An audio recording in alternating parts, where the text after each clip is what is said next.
Isang mapagpalang araw sa ating lahat. Ako ang inyong lingkod, Elijah Paulin Montes, at welcome sa ating daily devotions.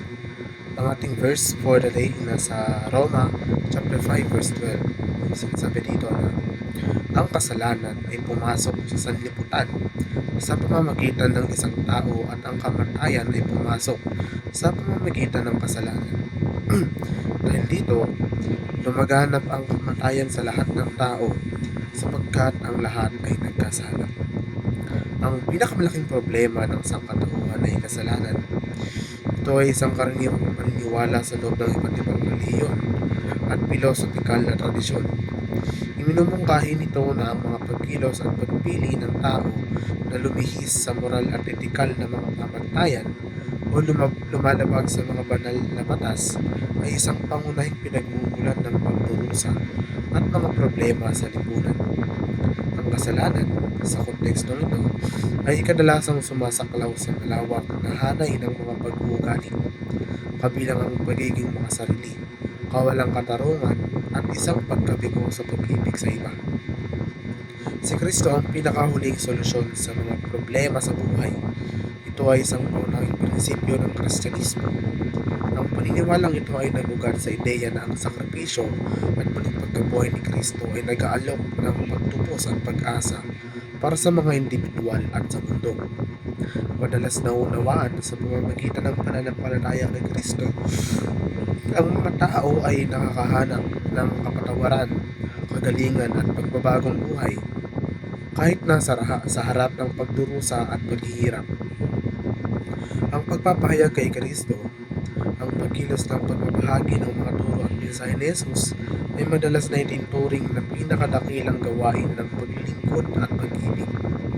Ito ay dahil ito ay nag-uugnay sa mga individual sa pinagmumulan ng kasalanan at nag-aalok ng isang landas patungo sa isang mas malalim na kaugnayan sa Diyos. Ito ay nagsasangkot ng pagbabahagi ng personal na kwento ng pananampalataya ng isang tao, pagsaksi sa pagbabagong kapangyarihan ni Kristo, at pag-anyaya sa iba na maranasan din ito. Ang pagsuko ng iyong buhay kay Kristo ay nangangahulugan ng paglalagay ng lahat ng aspeto ng iyong buhay sa ilalim ng kanyang Panginoon, pagtanggap sa Kanya bilang iyong tagapagligtas at Panginoon, at pagpayag sa Kanyang kalooban na gabayan ng iyong mga desisyon at aksyon. Ito ay nagsasangkot ng isang malay na pagpili na talikuran ang kontrol at pagtitiwala sa Kanyang plano, kahit na ito ay naiiba sa iyong sarili. Ang paniniwala sa pagtatagumpay ni Kristo ay nagpapahiwatig ng isang pananampalataya na si Kristo ay nagtagumpay sa kasalanan, kamatayan at mga puwersa ng kaliliman, at nag-aalok ng pag-asa na para sa mga mananampalataya na makaranas ng tagumpay sa buhay at kawalang hanggan.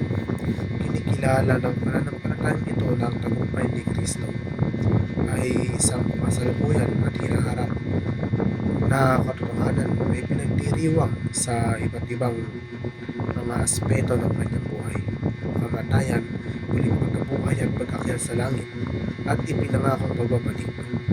Ang pakikibahagi sa gawain ni Kristo ay tumutukoy sa aktibong pakikibahagi sa misyon ng Diyos sa lupa sa pamamagitan ng pananampalataya, pagsunod at paglilingkod na mahalagang maging katuwang ni Kristo sa kanyang kaharian.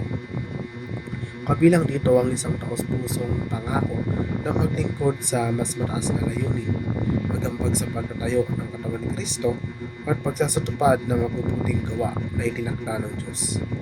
Muli, ako ang inyong lingkod, Elijah Paulin Montes, at dito na nagtatapos sa mga daily devotions.